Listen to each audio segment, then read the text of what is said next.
নবায়নযোগ্য জ্বালানির সমপরিমাণ শুল্ক কর এলএনজি আমদানিতে আরোপ করে বছরে প্রায় 1,300 কোটি টাকা অতিরিক্ত রাজস্ব পেতে বলে জানিয়েছে Centre for Policy Dialogue CPD. প্রতিষ্ঠানটির গবেষণা পরিচালক ডক্টর খন্দকার গোলাম মোয়াজ্জেম বলেন, বিদ্যুৎ উৎপাদন, সঞ্চালন ও বিতরণের ক্ষেত্রে নবায়নযোগ্য জ্বালানির তুলনায় জীবাশ্ম জ্বালানিকে এভাবে শুল্ক ছাড়ে অন্যায্য সুবিধা দেওয়ার কারণে রাষ্ট্র বিপুল অঙ্কের রাজস্ব হারাচ্ছে। সকালে সিপিডি আয়োজিত ফসিল ফুয়েল এবং নবায়নযোগ্য জ্বালানির মধ্যে বিদ্যমান রাজস্ব বৈষম্য ও জ্বালানির সংকট মোকাবিলায় বিকল্প সমাধান বিষয়ক সংবাদ সম্মেলনে তিনি একথা জানান। এছাড়াও এলএনজির ওপর বিদ্যমান 0% কর সুবিধা প্রত্যাহার করে 15% কর আরোপের প্রস্তাবও দেন ডক্টর খন্দকার গোলাম মোয়াজ্জেম।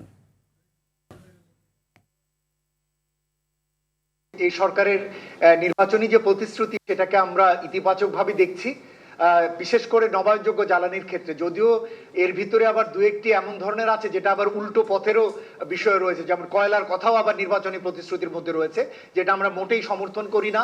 এমনকি এলএনজির কথাও সেখানে রয়েছে, সেটাও আমরা সমর্থন করি না। কিন্তু আমরা এখানে নির্বাচনী প্রতিশ্রুতির ভিতরে তারা যেভাবে নবায়নযোগ্য জ্বালানির ব্যাপারে আগ্রহ দেখাচ্ছেন, উৎসাহ দেখাচ্ছেন, এবং আমরা মনে করি যে আগামী দিনের একটা বড় বিনিয়োগের জায়গা হবে এই নবায়নযোগ্য জ্বালানি।